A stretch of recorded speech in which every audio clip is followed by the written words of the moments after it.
اللهم صل على سيدنا محمد صلاة ترغب وتنشط وتحمس بها الجهة لإحياء وإعلاء دين الإسلام وتحمس بها الجهة لإحياء وإعلاء دين الإسلام. اللهم صل على سيدنا محمد صلاة ترغب وتنشط وتحمس بها الجهة لإحياء وإعلاء دين الإسلام وتحمس بها الجهة لإحياء وإعلاء دين الإسلام. Assalamualaikum warahmatullahi wabarakatuh. Waalaikumsalam warahmatullahi wabarakatuh. Bismillahirrahmanirrahim. Alhamdulillahi rabbil alamin. Wassalatu wassalamu ala ashrafil anbiya'i wal mursalin Sayyidina wa maulana Muhammadin wa ala alihi wa ashabihil mujahidin at-tahirin, amma ba'du. Saudara-saudara kaum muslimin rahimakumullah. Syarat rukunnya cukup apa tidak? Cukup, sah. Itu kalau perkara sah. Tapi kalau sudah perkara qabul, Pak, sholat saya diterima atau tidak oleh Allah? Ini saya tidak bisa jawab. Kenapa? Soal qabul mencakup masalah batin. Cuma ukuran logikanya, kalau syarat rukun cukup, insya Allah qabul. Saudara-saudara kaum muslimin rahimakumullah. Oleh karenanya, pada saat kita sholat, iblis, setan datang dari segala macam penjuru supaya kita kehilangan rasa khusyuk. Apalagi kalau kita jadi imam, yang gerak kita, bacaan kita dilihat, didengar, disaksikan oleh orang banyak.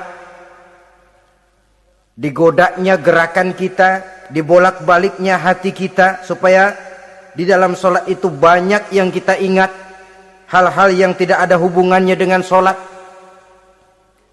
Kadang-kadang belum sholat kita ribut nyari pulpen, nggak ketemu, begitu takbir ingat pulpen di atas lemari. Mulai goncang lagi niat kita sholat. Kadang-kadang kalau hati tidak bisa dipermainkan, iblis berbisik lagi. Gerakan kita dalam sholat tidak mencerminkan kekhusyuan. Kalau gerak juga ternyata masih bisa khusyuk, bacaan kita dibuatnya kita seperti dikejar-kejar waktu. Sholat isya misalnya, dengan cara kilat khusus, super singkat. Saya katakan tadi, apalagi kalau kita jadi imam, iblis mudah mendatangkan penyakit riya. Karena mengimami orang banyak, lalu supaya dikira alim, dibuatlah sholatnya itu mantep-mantep. Surahnya dicari yang panjang-panjang, paling pendek sabihis sama wadduha. Tapi kalau sudah sholat sendirian, cukup inna a'toinakal kautsar sama kul huwallahu ahad. Kayaknya khusyuk bukan main. Kalau imam, bahasanya dipaseh-pasehin kayak orang 16 tahun di Mekah. Usolli fardhol maghribi salasa raka'atin. Saudara-saudara kaum muslimin yang berbahagia, oleh karena sholat merupakan sarana yang paling efektif untuk mendekatkan diri dengan Allah, maka orang yang khusyuk di dalam sholatnya merupakan musuh utama daripada iblis. Sekarang bagaimana bisa khusyuk caranya? Kalau khusyuk 100%, rasa-rasanya sulit. Untuk sampai ke arah sana orang memerlukan tahapan. Kepada Imam Ali karramallahu wajhah, baginda Nabi pernah memberikan satu tes case. Ali, saya ya Rasul, kalau kau bisa sholat 2 rakaat saja dengan khusyuk, aku kasih hadiah sorban. Baik ya Rasul. Sembayang Imam Ali 2 rakaat, selesai sholat, assalamualaikum, wassalamualaikum. Rasul bertanya, yang mana sorbannya Li? Tanpa nengok, Imam Ali menjawab, yang hijau ya Rasul. Setelah menjawab yang hijau, Rasul berkata, kamu tidak khusyuk Li. Kenapa? Soalnya tadi waktu sembayang mikirin, nanti kalau ditawarin sorban pilih yang hijau aja ah. Sehingga begitu ditanya, refleks menjawab, yang mana Li? Yang hijau saja ya Rasul. Oleh karena itu, menurut Al-Imam Nawawi, pada tingkatan yang paling sederhana, sudah sampai ke tingkat khusyuk, asal pada waktu takbiratul ihram ingat kepada Allah. Tapi jangan lupa, itu tangga pertama. Jangan ada fatwa begini lalu aman. Yang penting kan takbirnya ingat Tuhan, belasononya mau kemana kek. Bukan itu. Itu pada tingkatan pertama sudah sah dipandang khusyuk solatnya orang awam, asal pada waktu takbiratul ihram dia ingat kepada Allah. Tetapi harus terus berusaha agar sepanjang solat dia ingat kepada Allah. Caranya bagaimana? Pertama, menanamkan diri bahwa pada saat kita sedang mengerjakan sholat, yang lain tidak ada kecuali Allah. Yang kedua, berusaha memahami apa yang kita baca. Sehingga pada saat kita sujud, subhana rabbiyal a'la wa bihamdi, terbayang kemahasucian Allah, kemahatinggian Allah. Sehingga hati tidak mengembara, mulut berucap, hati mengikuti apa yang diucapkan. Yang kadang-kadang membuat hati kita jalan-jalan, badan di masjid, badan takbir, badan ruku, tapi hati di pasar, hati di kantor, hati di pabrik. Karena yang kita ucapkan tidak berakar di hati. Yang kita baca kita nggak tahu artinya. Sangat boleh jadi hati lalu mengembara kemana-mana. Jadi untuk menopang kekhusyuan ini, cara yang paling efektif, pertama, tidak ada yang lain pada waktu kita sholat kecuali Allah. Yang kedua, berusaha memahami apa yang kita baca. Dikala kita sujud dikala kita duduk di antara 2 sujud, Rabbighfirli, ya Allah ampuni dosa saya, warhamni, kasihani saya, dan selanjutnya. Mulut membaca, hati mengikuti. Dengan mengikuti, hati tidak terlalu mengembara, ada tempat dia kembali. Saudara-saudara kaum muslimin rahimakumullah. Itu yang kelima. Yang keenam, yang menjadi musuh iblis, mukminun nasih. Orang mukmin yang suka memberikan nasihat. Orang mukmin yang suka memberikan petunjuk. Termasuk juru-juru dakwah, para mubaligh itu merupakan musuh utama iblis. Kenapa? Tiap hari iblis kampanye. Tiap hari iblis mengajak dengan segala macam cara yang kalau perlu dia berikan kamuflase. Dia berikan fata morgana. Kalau perlu yang haram dia bungkus dengan merek halal. Kalau perlu kejahatan dia bungkus dengan baju kebajikan. Istilahnya racun diberi merek madu. Dan itu wajar. Cuma kita tentu harus punya filter, daya saring positif agar tidak salah pilih. Karena iblis ini pintar betul. Kalau kita khusyuk dalam sholat, dia tanamkan kepada kita misalnya seperti tadi itu. Sholatmu memang hebat, khusyuk. Di kampung ini tidak ada orang yang sholatnya seperti kamu. Tertanam itu dalam hati kita, timbul ujub. Akhirnya, iya, gue lihat-lihat di kampus ini kagak ada yang sembayangnya kayak gua. Nah, sudah masuk iblis.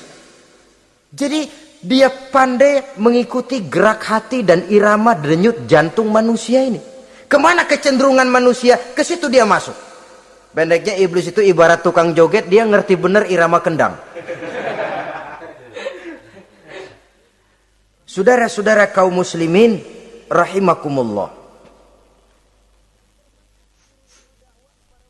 termasuk juru-juru dakwah, para mubalik, orang yang suka memberikan nasihat ini. Mereka memberikan filter kepada umat, kepada jamaah, jangan sampai salah pilih. Dan iblis menyesatkan kita supaya kita salah pilih. Satu contoh ringan. Kalau di depan saudara ada 2 buah gelas, yang segelas isinya jamu, yang segelas sirup. Kira-kira saudara minum yang mana? Jamu. Jamu apa sirup? Jamu. Sirup apa jamu? Jamu. Orang yang pikirannya panjang, dia pasti minum jamu. Pahit memang, getir memang, tapi besok badan sehat, tenaga kuat, gairah kerja ada, kreativitas timbul, semangat menghadapi kehidupan tumbuh. Orang mukmin, orang yang berpandangan jauh ke depan. Pandangannya panjang. Panjang kemana? Tidak cuma ke dunia, sampai juga dia memandang ke alam barzah, ke akhirat. Sholat itu jamu, pahit. Ngaji, hadir di majelis taklim, itu jamu, pahit. Sodakoh, jamu, pahit. Mengeluarkan uang untuk kepentingan orang lain. Enak aja minta sumbangan, datang-datang yang nyari peres keringat banding tulang gue, lu datang-datang mau minta. Yang enak ngumpulin harta, lalu bakhil bin pelit alias medit. Itu jamu. Saudara hadirin yang saya muliakan, sodakoh jamu pahit, puasa jamu pahit, jihad jamu pahit.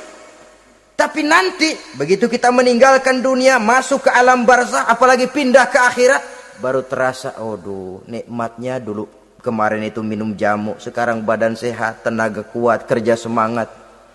Nikmatnya dulu saya waktu di dunia sholat, rajin ngaji, suka sodako, suka menolong orang. Sekarang terasa manfaatnya. Begitu saya berada di alam barzah, apalagi sudah dibangkitkan di padang mahsyar di akhirat nanti, terasa seluruh kebajikan yang saya kerjakan. Nah, orang yang berpikir jangka pendek, cuma ngelihat yang ada di depan hidungnya saja. Ngapain minum jamu getir, sirup nih, manis. Dia minum, dia ambil sirup, minum, manis memang pada waktu minum, tapi besok bibir jontor. Meninggalkan perintah Allah, sirup itu manis. Tidak sholat, manis. Tidak bayar zakat, sirup, manis. Tidak mau puasa, sirup, manis. Manis sekarang. Tapi nanti besok begitu masuk ke alam barzah, begitu dibangkitkan di padang mahsyar di akhirat nanti, merintih kita menahan penyesalan yang sudah tidak ada artinya lagi. Sampai-sampai penduduk mahsyar itu ada yang berkata, diceritakan dalam Quran, ya laitani kuntu turaba. Wahai celaka, kenapa kita nggak jadi tanah saja? Menyesali kejadiannya. Andai kata mereka bisa kembali ke hidup di dunia lagi, mereka akan minta kejadian yang kedua untuk berbuat baik. Tapi tentu sudah penyesalan yang tidak ada gunanya lagi. Maka saudara-saudara, emang cuman jalan duluan kecebur di sumur yang nyesel duluan. Ada orang jalan, yang paling depan kecebur di sumur, itu tuh gue nyesel duluan katanya. Nyesel duluan. Yang lain mesti nyeselnya belakangan. Saudara hadirin yang saya muliakan. Nah, orang yang suka memberikan nasihat kepada orang lain dimusuhi iblis. Kenapa? Tentu nasihat yang membawa kebaikan. Iblis nggak senang betul itu. Kita nasihatin teman, udah berhenti dah, jangan pada mabok lagi. Iblis gergetan bener. Ini orang dilarang lagi. Kita nasihati teman, udah jangan masang-masang lagi dah, nggak bakalan kena, dikebohongin. Nggak ada orang jadi kaya masang judi, bangkrut malah loh. Ini kan termasuk tipu daya iblis, judi dinamain sumbangan. Itu sama saja itu, madu, racun mereknya madu. Judi dinamain sumbangan. Di belakang beca pada nyumbang. Kayak orang kaya lagunya.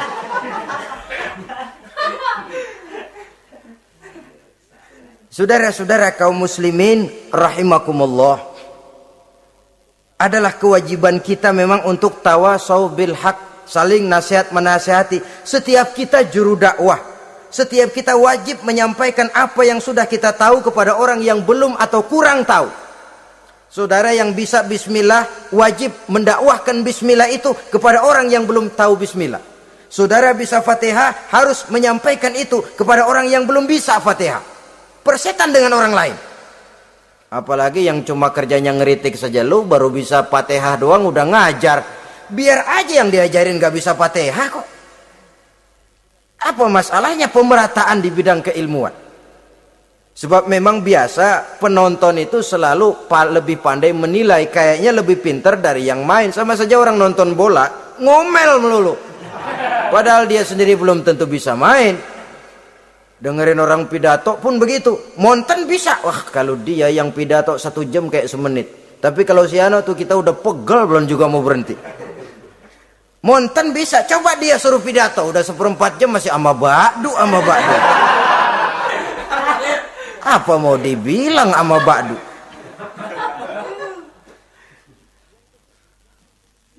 Yang ketujuh, yang menjadi musuhnya iblis, taibun sabitun ala taubatihi, orang yang bertaubat dan tetap di atas taubatnya. Secara jujur, tidak ada manusia yang tidak punya salah. Dan orang yang baik memang bukan orang yang tidak punya salah. Karena tidak ada orang yang tidak punya salah.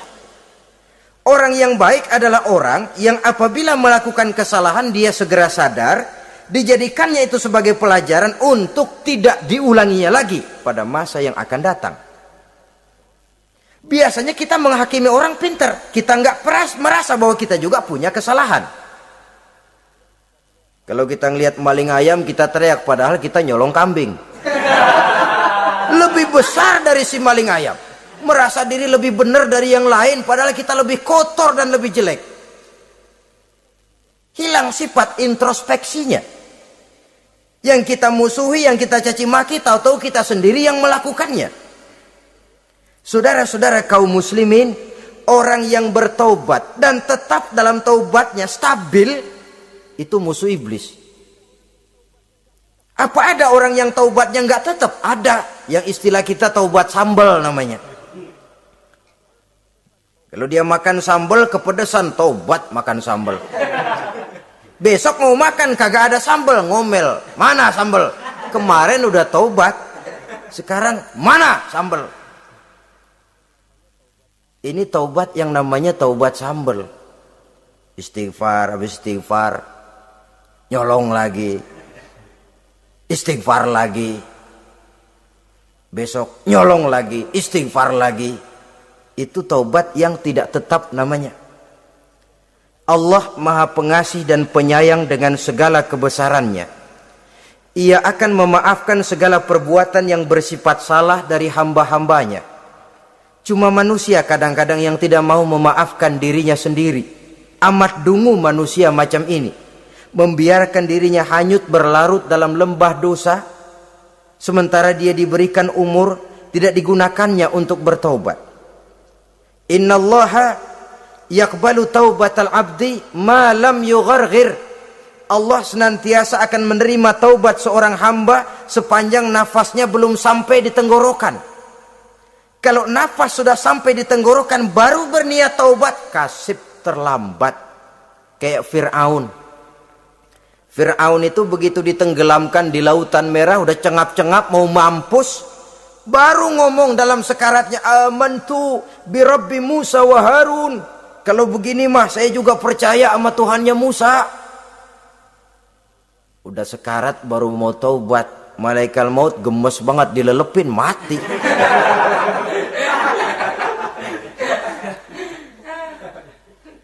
Nah, kepada adik-adik remaja, biasanya kalau sudah bicara taubat, pikiran kita, taubat mah urusan 70 tahun ke atas.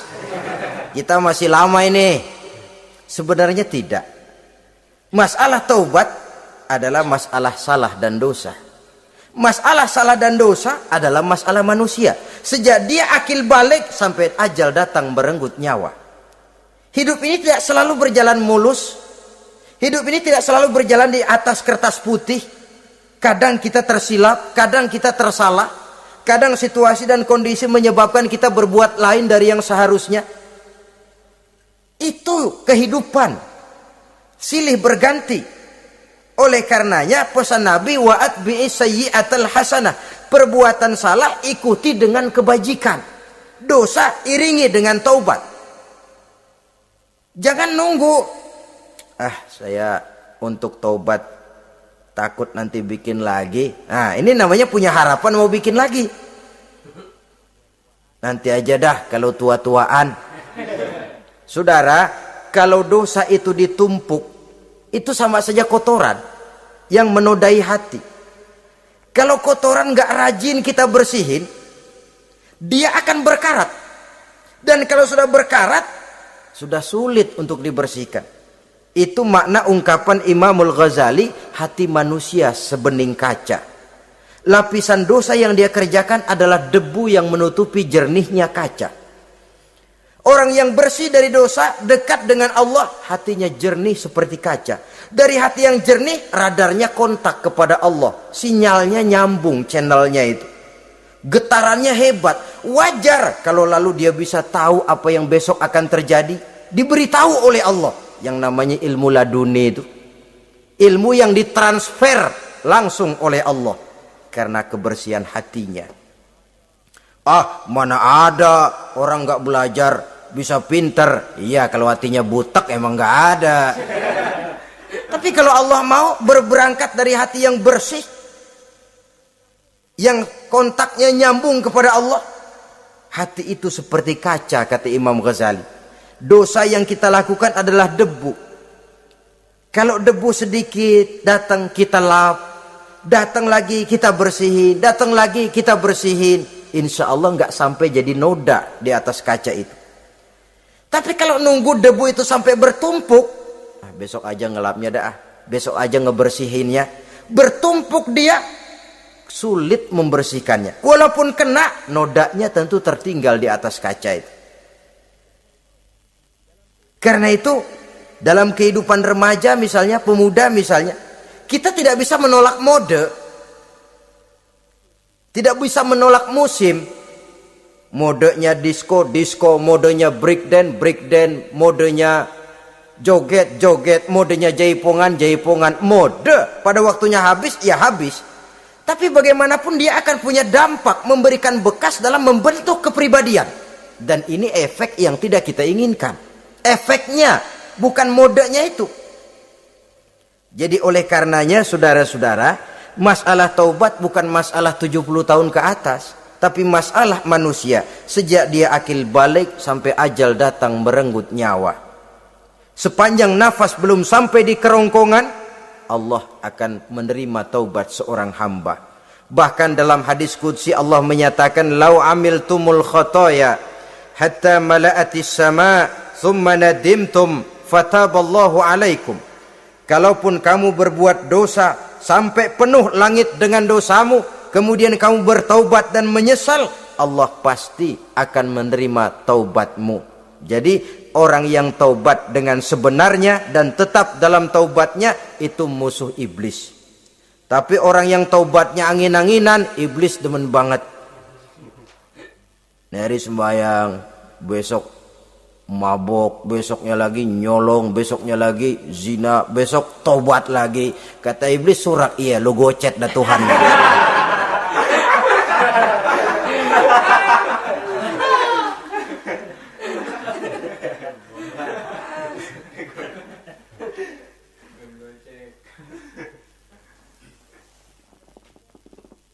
Selanjutnya yang ke-8, musuh iblis, musuh setan, mukminun yudawi mu'alat taharah.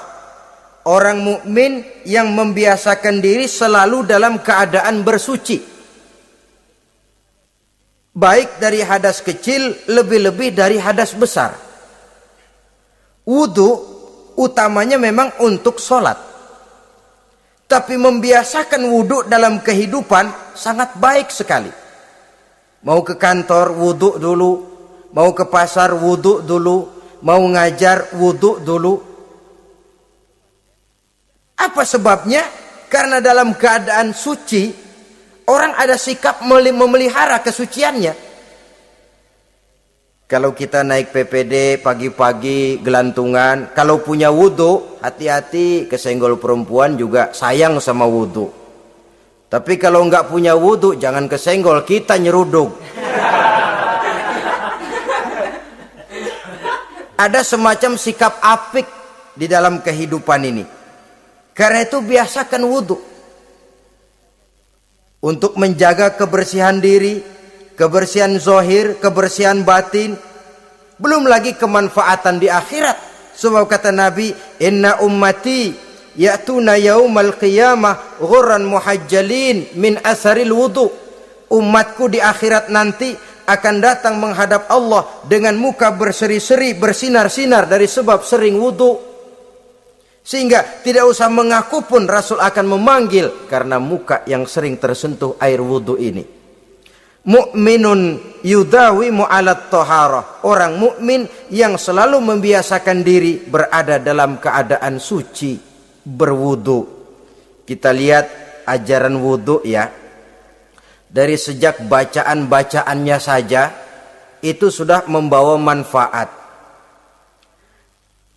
Lalu dari segi bahwa kita manusia sering tersilap melakukan dosa-dosa kecil.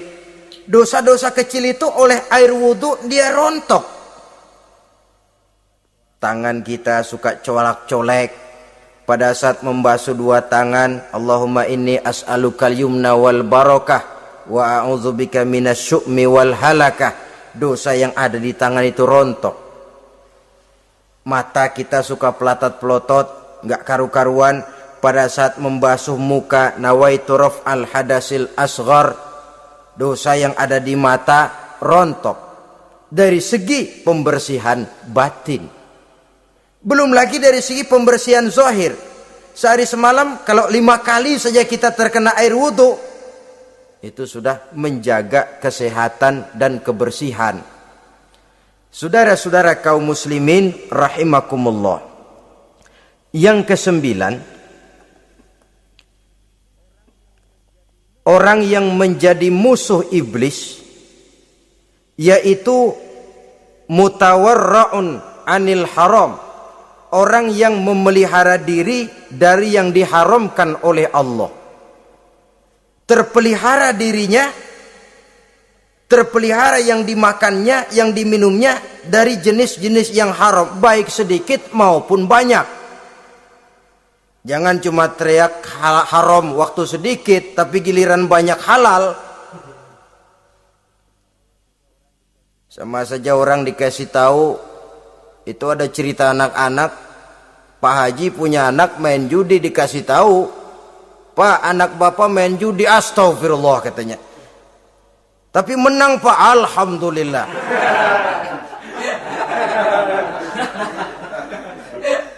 Ini kan sama saja, giliran sedikit dibilang haram karena dia nggak dapat jatah, begitu dapat banyak dan dia kecipratan jadi halal. Yang sedikit haram, banyaknya pun juga haram. Yang banyaknya haram, sedikitnya juga haram. Ada orang bilang minuman keras kalau nggak mabokkan nggak haram. Yang memabokkan banyaknya, sedikitnya tetap saja haram. Ma askaro kasiruhu faqaliluhu haramun. Apa yang banyak menyebabkan jadi mabuk, sedikitnya pun juga haram.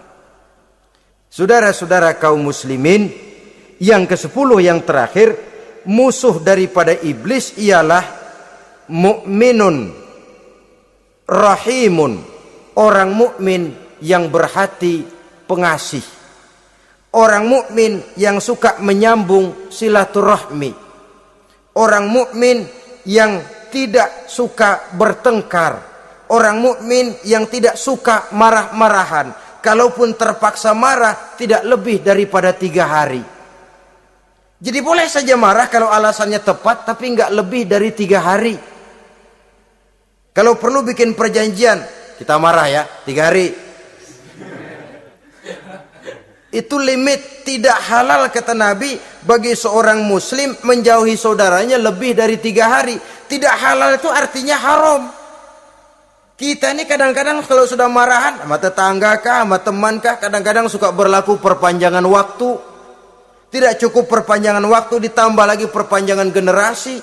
Enggak cukup kita yang marah, orang lain kita sundut-sundut supaya ngikut marah lagi.